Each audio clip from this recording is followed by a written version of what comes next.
Today I have the honor of talking with one of the OG health coaches and fellow IIN graduate, Michelle Leotta.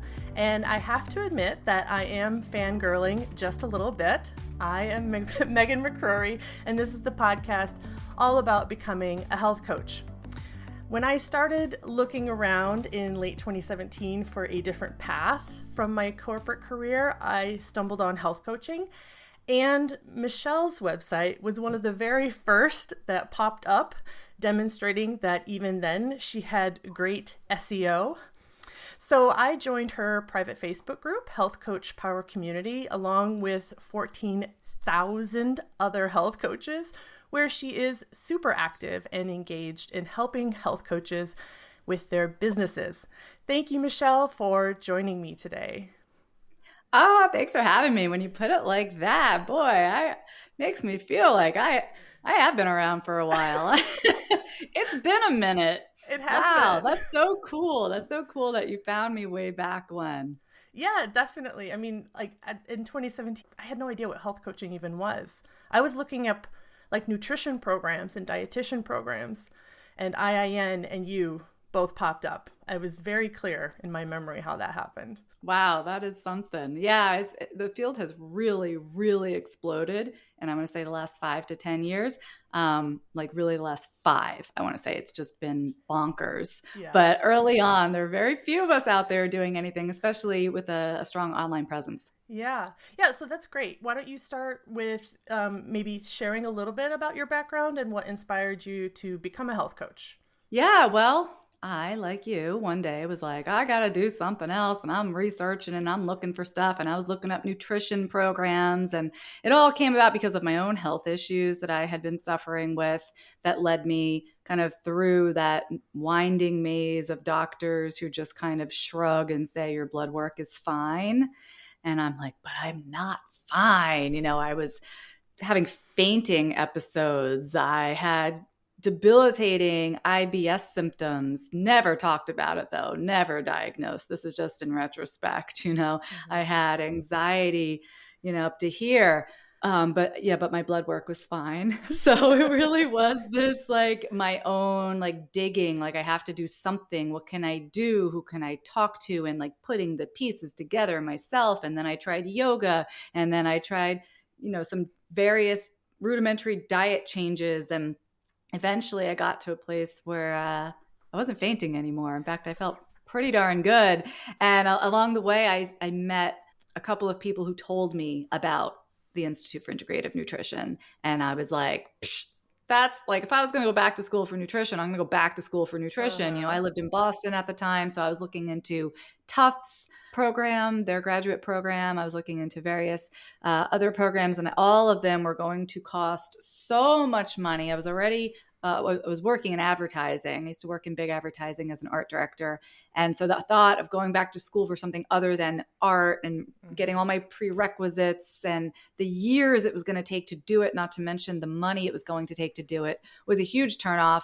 As well as, like, did I really want that job? Like, I wasn't so sure, but every time I kept circling back to IIN, I was like, that's the message. That's what I want to do. That's what I want to help people. That's what's helped me, you know, this more holistic approach. So I just kind of took the leap and went for it. I really never thought I was going to A, have my own business, B, ever health coach anyone. I just thought it was like for my own personal growth, I was going to go to IIN. I thought at that point, career change will never happen. Too hard. Yeah, you know, that's really interesting because I've talked before on a couple other episodes about like why people go into health coaching, and it's either corporate burnout, they want to do something different, or you've had a health issue. You kind of a little bit of both in there. But I also knew people at IIN when I was in 2018 going through the course that simply just wanted to do it, like you said, for your own health, for the health of their family, their kids, you know, even parents sometimes. It's just, I often say that I was the healthiest during 2018 when I was doing all of these various things and exploring, mostly just paying attention to my body and trying different things. And I mean, that's really what health coaching is all about, is paying attention and listening and then helping others do that with them. Yeah. to get along their health journey. Yeah, I think a lot of people end up going down this route with no real end goal in mind, which is a beautiful thing. And it's lovely that you can do that. You can't go to get your bachelor's degree or graduate degree going, I don't know, I'm just going to dabble in this. It's going to cost me hundreds of thousands of dollars. But with health coaching, it is accessible enough that you can go, let's just see what happens. And I love that. I think any healing I've done in my life has started with that thought of like, let's just see what happens. Let's just give it a try. I'm slightly intrigued. I'm being led down this path. So let's just take that one next step, and maybe it's great, maybe it stinks, we'll just find out. In this case, it was really life-changing. Now, you kind of dipped into a little bit about like your thought process on going to actually get a certification, and at the time when you were doing it, I'm imagining there wasn't too many options that there are like now. So can you kind of compare, or maybe you have a little bit more insight on the different levels of certification? Because I get this a lot. People are like, do I do this whole year program? Do I do this 6-week program? And like, what are your thoughts on that? Well, you're right. I didn't really have to make the choice because in my memory, there were 2 options. One was IIN in New York City, and it was still in person. And I went there on the weekends. I took the bus from Boston down to New York for classes all weekend long, once a month. The other option was Bauman, which is on the West Coast. And that really just wasn't an option. It didn't make sense for me to travel. Although it's hilarious because once I was in school at IIN, we legit had people in our class who would fly. I think she was from Japan, one of the women. She flew from Japan to attend classes in New York City. Wow. I don't know. She must have had I don't know the specifics. I was just like, I really can't complain about my 3.5-hour bus ride. So there wasn't anything else unless you were going to go, to a college, get your degree, your bachelor's, your master's, etc.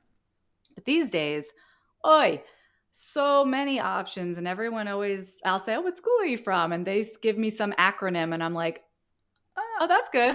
I have no idea. I can't even keep track of them. But here's what I know. It doesn't matter. It does not matter what school you go to, what your certification is, short of being a credentialed, a licensed medical professional. A licensed medical, that's different. Your scope of practice is way different. But if you're like a nutrition consultant, a health coach, nutrition coach, whatever, I don't care. It's all the same. It all means you are not a licensed medical professional, but in one way, shape, or form, you can help people with their health. And that's awesome. And we're all pretty much operating in the same sphere. You're a functional medicine, this, that, or the other thing. It doesn't matter. It doesn't matter. Our scope of practice remains the same. We can't diagnose, we can't prescribe, right? All we can do is what we can do, which is a lot. So I think that as more schools have popped up, it's created this, like every school, as with any branding, you have to try to differentiate yourself. Oh, you come to our school and you're going to learn about X, Y, Z. You go to my school and we're going to make you more about. But in practice, what matters is the work you do, how you show up in the world, how you help people, the presence that you build for yourself, your marketing, your branding, your outreach. That's what's going to set you apart more than the school.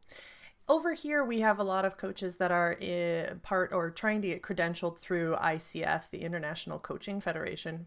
And like being credentialed by an organization like that, I don't know, in the US, do you see health coaches need this kind of additional credentials? Does that make a difference in your market versus some over here? I feel like it kind of levels the playing field against all of the European countries a little bit. I'm not sure. It's always also another question that people have asked me. Yeah, so that's another thing that's happened. So we have all the different schools with all the various titles. I should add, when I first graduated from IIN, we were called Holistic Health Counselors, HHC. Okay. I haven't heard that before. Then they changed That's good. it. Yeah, that was our official, put HHC after your name. That's what you were supposed to do. These days, someone will keel over and die if you say the word counselor. Oh my God, that's not what we do. That's what we were called. Then at one point they changed it to Holistic Health Coach. Okay. keeping that word holistic in there. These days, I don't know what the heck it is. Then it was certified health coach. But now you can't say certified, because if you're certified, that means that you've gone through and become certified through the NBHWC. That's what everyone is becoming board certified. So now this layer has appeared over all the schools of, now we're going to board certify you after you've gone through your various programs. And a lot of coaches are doing that. From where I sit, the only difference it makes is if a coach is looking to work with a functional medicine a practice of some kind, doctor, some sort of clinic, you're looking to be hired by someone else, like an organization who, and this is not all of them, but who is aware that this board certification exists. Because of course, if you were going to hire someone and you knew this certification exists, you'd say, well, let's make sure we hire someone who has it. But it's not very well known. Not too many of those opportunities even exist. Most health coaches are still going at it from the entrepreneurial route, which is what I have always done. And in that case, absolutely 0% of average people walking down the street who are going to become your client have ever heard about being board certified. It's just like when I would say, oh, I'm a certified health coach. Nobody cares. They don't care. They don't know what IIN is. They don't know what this school, that school. They do not care unless you say Harvard, or something. Like, they've never heard of it. So it, I think, makes absolutely no difference if you are looking for your own clients and working independently at this point. Now let's move on to actually really starting a business, because most of the listeners are either thinking about starting a business or in their certification program, or maybe they just finished and they really want to kind of kick off. And in a recent episode that I did, I talked about 20 different niches that, are kind of popular, just to kind of get the brain juices flowing, what people could think about, which I think is probably one of the things that I find most interesting when I meet health coaches, is to learn their niche. Because I'm like, whoo, I would have never thought about that very, very specific thing as a niche. So it's always kind of a little like a bingo sheet. Have I met one of these health coaches fitting this niche? So I'm wondering, how did you determine your niche, and what is some advice you would have for new or aspiring health coaches when they're trying to identify their niche? It's funny. I also feel like I'm playing bingo a lot of times when health coaches are talking about their niche, but I'm more like, what is this person going to tell me that actually is not a niche, actually is not helpful at all in terms of defining a target market? We hear a lot of words, a lot of fluff, very little substance. And I think it's because everyone is where I was and where every health coach I knew was when we started, which is like, I don't know. I don't know what I'm good at. I haven't done it yet. Yeah. I had no idea how I could niche down. And I think a lot of people use a lot of flowery language to describe, like, I help women who are sick of being sick and tired of being tired become the most vibrant version of themselves. And I'm like, bingo, that's another one that doesn't actually say anything, Yeah. Or I help whoever with gut health. Nope. No, you don't. Nope. Because very few, hardly anyone that you were talking about actually cares about their gut health. They just want to lose weight, or they have migraines, or they have autoimmune disease, or whatever. We might know things stem from gut health. Not the thing anyone's actually looking for. The target market is all about your marketing. It's not about what you do or what you specialize in or what you like. It has to do with how you draw people in. So it has to be a message that other people are going to respond to. So anyway, when I started, I didn't know.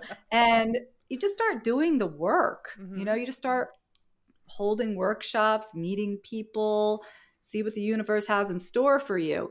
You can try, oh yeah, I'm going to do this kind of thing with my coaching business. But then opportunities come along you never could predict. So you give it your best shot in the beginning. I also give this advice. You should know your niche. You should pick a niche, right?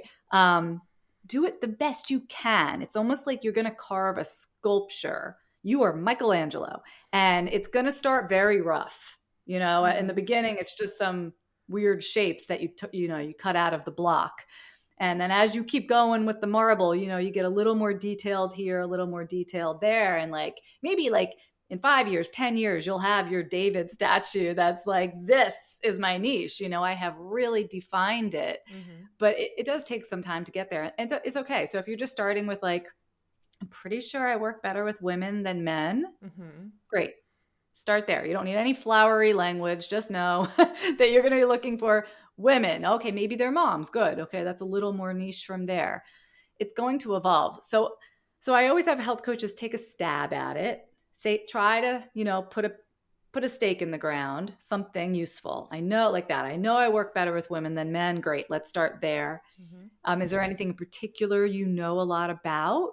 Maybe you yourself have gone through Lyme disease. So you're going to be very well suited to help people who've also gone through or are going through Lyme disease. That's helpful. That's really helpful. But even within that, what I found as I was working, and I mean, I had been doing the work for years and years and years. I must have been like, oh gosh, maybe 6 or 7 years into my practice. And it was actually my ex-husband pointed out to me. He said, a lot of your clients seem to be a lot like you. And I'm like, what are you talking about? And he said, well, you're always talking about how they send you these like color-coded spreadsheets when you ask for like a food journal. And he was right. A lot of my best clients, the ones I really clicked with, were very organized, very on top of their game. Corporate types, like lists, bullets, color-coded spreadsheets, like type A all day. And that really got me thinking. And that was the first time that I think I really got detailed in my niche, because I was doing it anyway. I just didn't realize it. I was just attracting people, and I was working really well with people and then being referred to their friends, because I too am very type A, and that type of thinking makes sense to me. When I had more type B personalities in my practice, it just didn't mesh as well. So then it got me thinking, well, all right, okay, type A women, great. But then I realized, type A women all tend to have the same health issues. And again, I was seeing it, I was living it, but I hadn't thought about it in that way. But type A women tend to be chronically stressed. Many of them have lived through trauma. That's why they take on this ultra like control freak personality, right? So they have the health fallout that comes from that. And that's everything I had been experiencing with myself, with my clients, and was finally able to put a name to it or to describe it because of this, my ex-husband's sort of third party view or perspective as to what was happening. So man, it is hard, but once I found it, I could market to that group of women so much more easily. Like I would offer the spreadsheets. I would offer like the planning tools. They love that kind of thing. Before I was just shooting in the dark, like, I don't know, maybe I'll give them a recipe book. I was able to do things that I knew would really resonate with them. I created a quiz that helped them see how all their different symptoms, health issues were actually related to chronic stress. That's when my practice really truly took off. Wow. I would have to say, I think knowing your niche, I feel like some women that I've met and men who know their niche up front, I feel like they've already like 5 steps ahead, like a breast cancer survivor. She knows she wants to work with breast cancer survivors, right? I also know a guy in Texas who is working for a coaching company that is geared to gamers. It's Healthy Gamer. I mean, that is an excellent way of, defining this niche of, we have people who are sitting in their chairs all day playing games and they want to also be healthy. And, but I feel like the majority of us have the windy path that you did. And I feel though it's like an egg and chicken and egg scenario, because we hear all the time, you have to talk to your ideal client. And if you don't know who your ideal client is, then who do you talk to? So I like kind of your kind of pragmatic approach of just start doing something. Start doing anything, because I feel like that's also where a lot of people get hung up, is that they try to do something perfect, myself included, and then they don't produce anything. They don't put their face out anywhere. They don't actually interact with anybody, and then they wonder why they don't get started. So I think just doing anything to start then will get you onto the path where you will eventually need to be. Yeah, everyone has to accept the fact that you are going to be terrible at anything you do for the first time. And you're not going to be great at it the second time either, or the third time, right? So it's just an iterative process of doing anything new, including building a business. Yeah. So that brings me to my next question. Because you work with so many health coaches, what is a mistake that you see the majority of health coaches making during their first year of starting their business? Expecting way too much with too little effort. Okay. I posted on Instagram that I was accepting clients. I posted twice on Instagram with a link to my application form or to my website. No one completed it. And I'm like, oh, I'm shocked. Oh, no way. You mean they weren't beating down your door? I don't know where this idea comes from, that you're going to come out of your health coach certification program, you're going to open up a social media account, and the clients are just going to flow in. It will 1000% not happen like that. I guarantee you. So that is the biggest mistake by far. And it has to do with, I think, too little effort being expected. I think everyone's being sold into these schools, become a health coach. It's easy.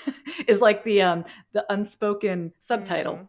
Mm-hmm. You're going to sip smoothies and do yoga all day and live your dream life, and clients need you so much, and the money is just it really takes about 100 times more work than you think. Yeah.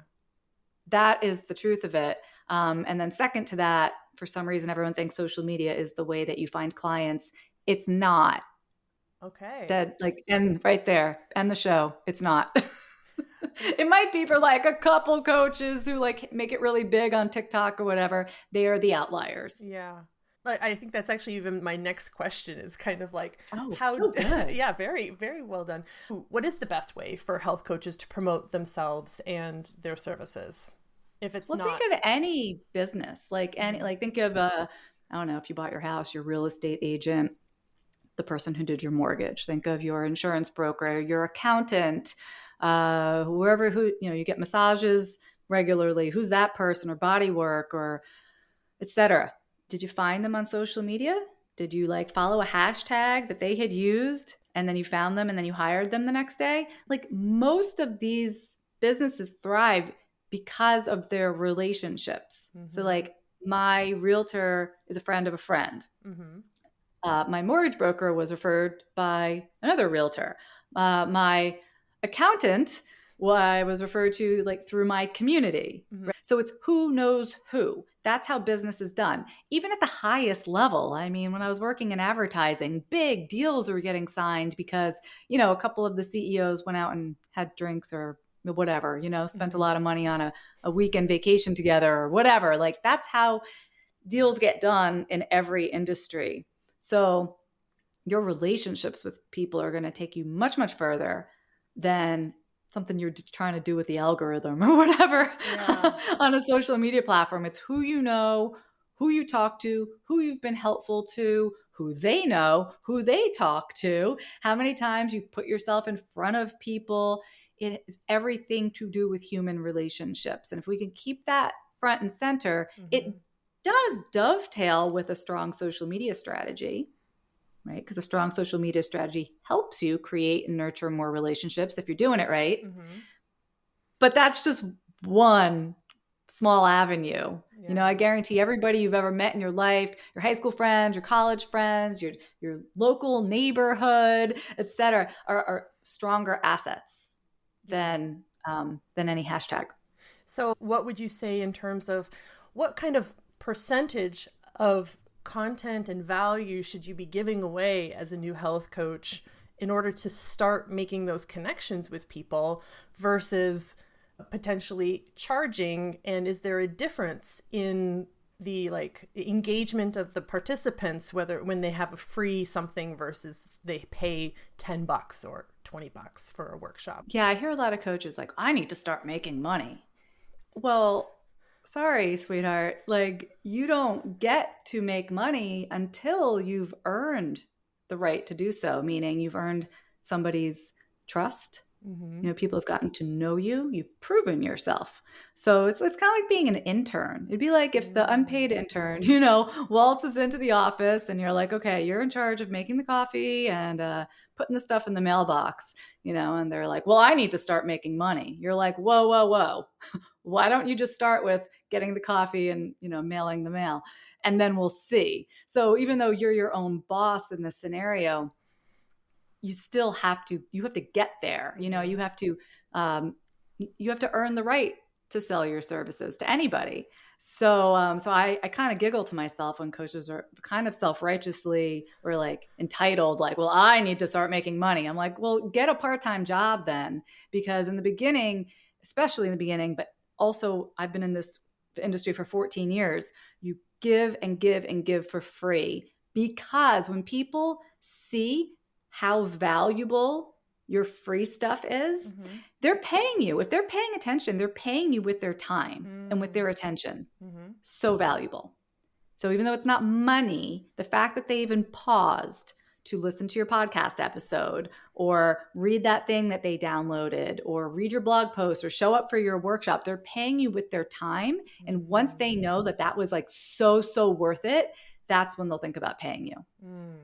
And if you think it's going to happen the other way, you're going to be very disappointed. Yeah, no, I like the way that you presented that as an intern and kind of earning your way through, because I've also gone through that mindset before of, you know, why should I give this away? I've worked really hard on it. Somebody should just want to buy it because they know it, but they don't know who you are yet. And you need to, I think the classic funnel is, you know, you find, nurture and grow, you know, like kind of, and I think it's really this nurturing part where you're doing a lot of this free giveaway. Because I mean, you do this for your group, your Facebook group, every week for an hour, I think, or half an hour. I'm not sure how long it is, but you get up there and have a free Q&A for anybody who wants to ask questions. And I think that, and you've shown up that way for like years. I think that's kind of like your calling card. And then you turned it into your podcast. And I mean, you know, there's just a fountain of information that comes out every week. And I'm pretty sure you probably feel like you've repeated yourself 1,000 times by now. Because, you know, every December, new batches of health coaches come into the world and ask all of the same questions. But, yeah, but you know, you're still there, you're still showing up. So I think it's a great example of what you should do when you're starting off as a health coach. Yeah, you're right. It's been many, many years now. And even before I had the podcast, I've been running the Facebook group for about a decade, and I still show up in it. And when you see me in my Facebook group, it's me. It's not an assistant. And am I there as much as I used to be? No. Do I have help now? Yes. Am I still there every day? Mm-hmm. And, you know, again, when you see me leave a comment or whatever, like I'm actually doing it. And that is why I have such a loyal base. Mm-hmm. And when I have something to offer, I'm not even going to say sell, because what I hear is the need from my community. This is what we need. Mm-hmm. Then I create something to help them with that. Yeah. Right. I offer them the solution to the thing that they need, and then they want it. It's so different from like, I want to sell a product, or I want to be this kind of coach. I'm going to create this program, buy my thing, buy my thing, buy my thing, buy my thing, to an audience that's like, I literally don't care. You know, yeah. Like they just are not engaged at all. It has to go the other way. Then you're swimming, you know, you're swimming downstream, yeah, instead of like fighting it. Yeah. So what can we do to improve the success rate of health coaches as entrepreneurs? I think a lot of people that come into health coaching are not business savvy. They don't have marketing experience. Some people don't have any business or corporate experience, you know, at all. So, and I feel like, I don't know what the numbers are, but I don't know what the percentage of people who go through health coaching want to be a health coach, try it either as a hobby part-time or even, you know, full-time, and then quit because they can't get their business to go. So what can we do to improve that success rate with health coaches? I'm wondering, as you say that, if is the goal to improve the success rate of health coaches per se, or is the goal to improve the health of the world, right? Because that's why we got into health coaching. Mm-hmm. Or is it just to help all these people who became health coaches just in one way or another feel successful in their lives? Like, I think what I want to say is, if you're going to succeed in running your own business, whatever that business is, you need marketing skills. You need business skills. So get that support. You're going nowhere without it. That's that. Or you can spend like a decade figuring it out. That's also okay. Like I said, like it takes time. You're going to have to make mistakes. You just have to have the bandwidth for that. Mm-hmm. And some people do and some people don't have the ability to wait that long. Do you know what I mean? To kind of like learn all the lessons yourself, but also be open to what the universe is moving you toward. And that sounds super woo-woo, and I'm not a super woo-woo person, but like here I am, like I love my job. I love where I have ended up right now in my business. I've combined everything I know about marketing and advertising and design and copywriting and, big business with health, wellness, actually helping people, coaching. It's like it all came together, and it's going to be different for all of us. So maybe your quote success as a health coach is not going to be health coaching, but maybe it's going to be something else that you get led towards through this process. I think that's really cool. Mm-hmm. We have health coaches who go on to change laws and, affect like change at the government level. They're not like health coaching per se, but they're definitely having an impact. Yeah. So be open to it being a step on the path towards like, I don't know what, and neither do you. And that's the really cool thing. And anywhere you end up, if you yourself are trying to sell your own services or your own products, you need marketing savvy. Yeah. I did the health coaching program while I was still in my corporate job. And instead of quitting right away and trying to start a business, I actually switched jobs within the company. So that kind of freed up my mental energy. And then my company was very happy for me to introduce some Mindful Mondays and some, workshops and things like that. And it was nice to be able to integrate what I was learning as a health coach into my corporate world. And that for a long time really fed me, until I was like, okay, I'm really kind of now I'm really done with corporate. But I really like how you're saying you don't need to be 100% health coach, try to make a business work, to give the gift of health coaching to people around you, or to be, as IIN says, to be the ripple, to start the ripple and to get that going. Yeah, I have a friend of mine, I do another podcast called So Frickin' Healthy, and she's also an IIN grad.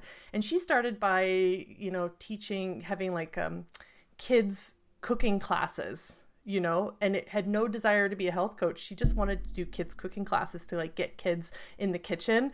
And then the parents were like, can we do this without the kids? Can you just help us eat better? And you know what I mean? And again, it was, naturally, organically happening. And I feel like if you don't keep your eyes open for those opportunities, you will miss them, thinking that you have to do this thing that you've set your mind out to. Yeah, I mean, I've had bookkeepers who were health coaches. We have attorneys who are health coaches. I have copywriters who are health coaches, and they've helped me in my business because they understand my business like another attorney would not, another accountant would not, right? Mm-hmm. So they are helping me, and together we're changing the world. Each one of us does not have to be Ms. Health Coach, like sipping the green smoothie on Instagram. There's so many ways that we can create that greater good that we're all looking for. And like everyone has their gifts. Mm-hmm. So yeah, like take the mold, try it, and then break it and do the thing that works best for you. But you do have, like you said, you got to keep your eyes open for it. And for a long time, I was shutting out the possibility of working with other health coaches because that's not what I was supposed to do. Mm-hmm. And ultimately, it really is the better way for me to serve. Yeah.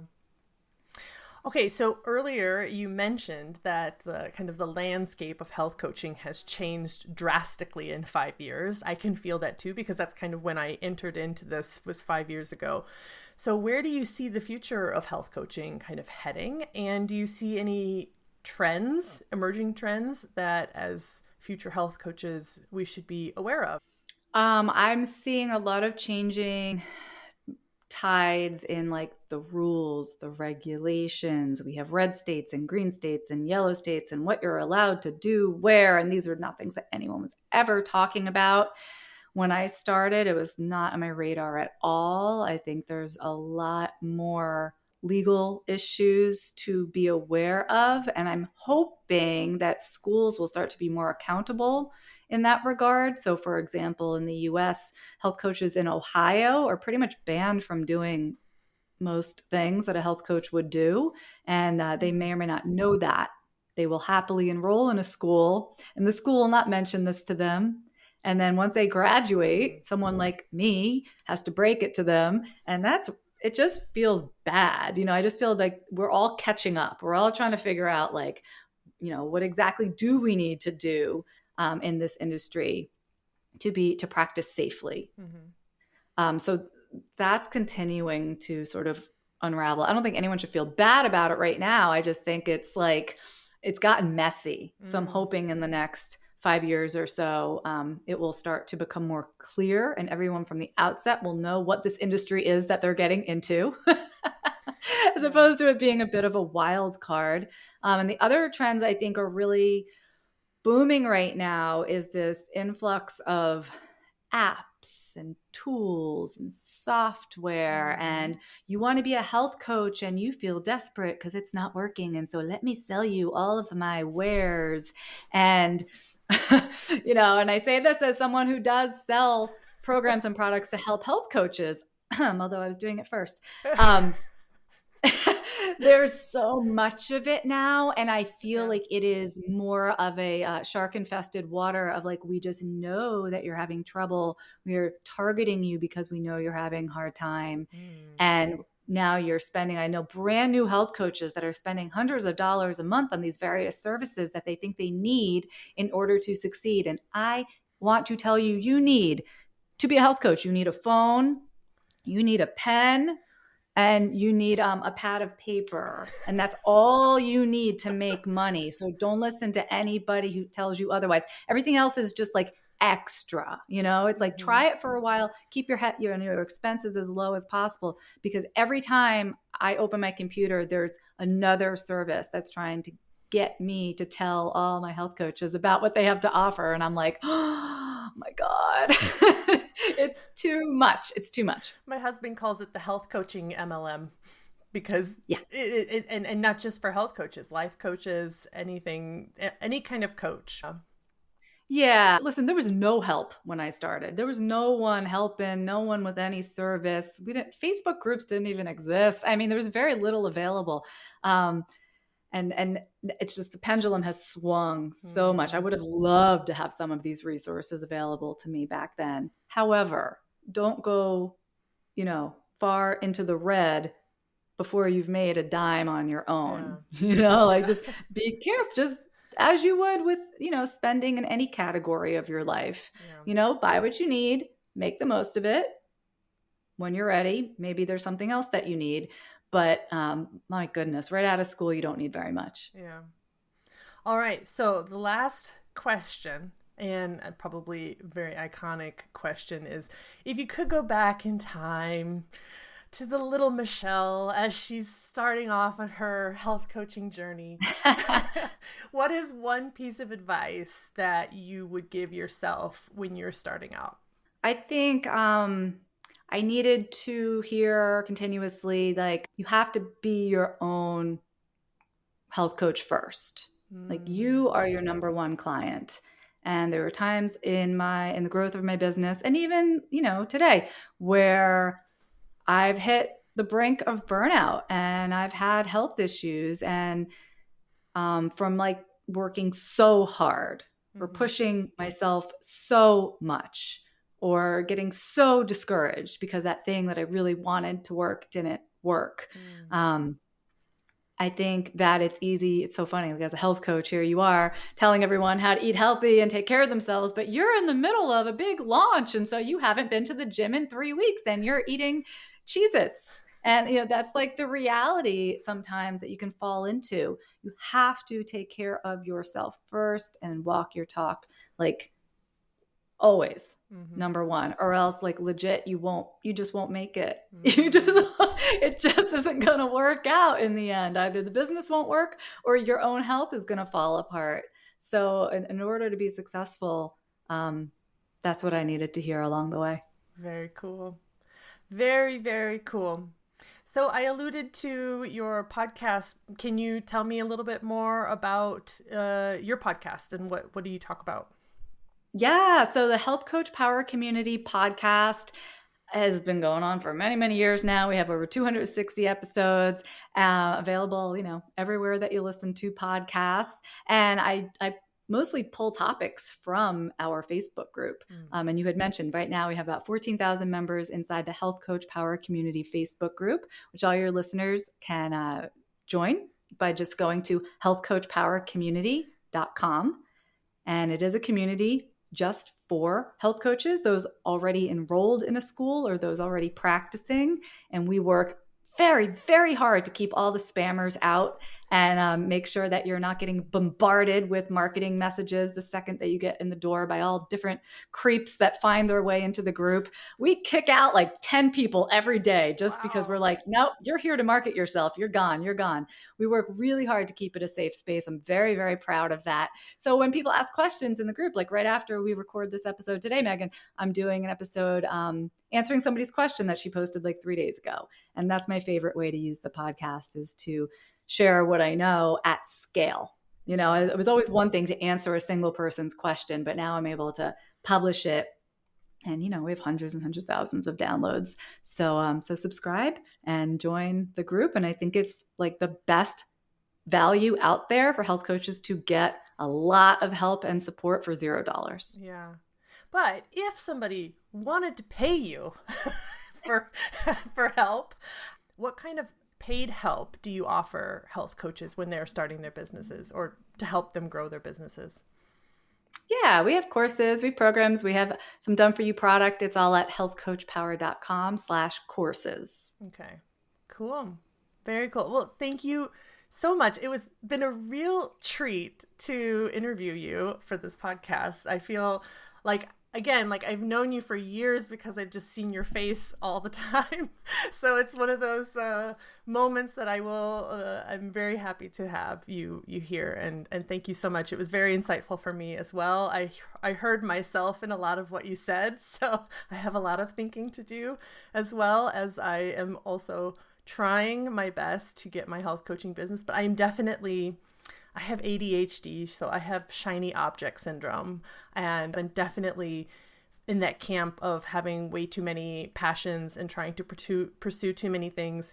And I really saw that in the last year have a major impact in the ability to move my business forward. And that was my little meltdown that I was telling you about before we started recording over the summer. And I'm just like, I have got to narrow my focus. I cannot keep doing 15 different things. I have to do one thing for the next 3 months. Just do one thing and keep doing that one thing. And then the next 3 months, I'm going to keep doing that one thing. And I have to now, I know that I work better in like 3-month chunks of time because I do not have that future horizon ability to push myself. So as an ADHD person, I have to have very short deadlines in order for me to push myself, and I have to be very public. So I'm learning all this stuff about myself, and it is a completely different way of working than as a employee working for someone else. So I'm going through all of those learning pains and growing pains right now. So I really do appreciate the time that you spent with us today. You're so welcome. And I will just add that, like, even as a non-ADHD person, being an entrepreneur is inherently distracting. What about that? What about this idea? How about this other idea? I don't have a boss to tell me what to do. Therefore, everything that comes across my eyeballs, I'm going to give attention to. So it's very easy to become distracted and unfocused. And so one of the greatest skills that you will ever learn as an entrepreneur is how to say, not right now. Yeah. Great idea, not right now. So maybe I put that in the hat in your question, how to plan your business goals as a health coach to keep you on track. That might be one of my questions to you for your next episode. I'll put it I'll put it into the Facebook group later on. Yeah, throw it in the mix. Right. Thank you so much for having me, Megan. Thank you. Hey, did you know that I have another podcast? It's called So Frickin' Healthy, and I started that podcast in 2022 with another IIN health coach named Donna Levy-Hoffman. So if you love this podcast, you're probably gonna like that one, because all we do is talk about health stuff. We have great experts on. Yeah, we have a really, really good time. So join us over there. The link is in the show notes. It's called So Frickin' Healthy because, we had to keep it a little bit PG. See you there. And thank you, dear listener, for spending time with me today. I truly appreciate all of you, and I'm striving to make this show of more value to you. Podcasting is such a popular media format now that there are new tools being developed all the time. So depending on your podcast player, you might be able to see things like chapters, links, and even more in the show notes. If you want more of me or just to show your support, consider becoming a member of the show. If you are loving this content and you just want to let me know you're out there, I have a free membership tier called the Health Enthusiast. And when you sign up for this tier, it's basically just telling me who you are and that you're listening and that you're out there. It also gives me the opportunity when I have things like surveys or other things to kind of get your feedback, I can reach out to you directly. However, if you're getting a lot of value from the show and you feel compelled to help me out financially, the Wellness Insider is a paid membership tier at $5 a month. And for that, you get access to exclusive Q&A sessions with me and my guests, early access to episodes, and member-only webinars, and probably a whole host of things that I haven't even thought about yet. So I would love to know who's out there, who's listening, so that I can start to hear more from you about what you guys want. To start that conversation, I want to know, what stage are you in your health coaching journey? Let me know in the comments section for this episode over at becomingahealthcoach.ch, and thanks for listening.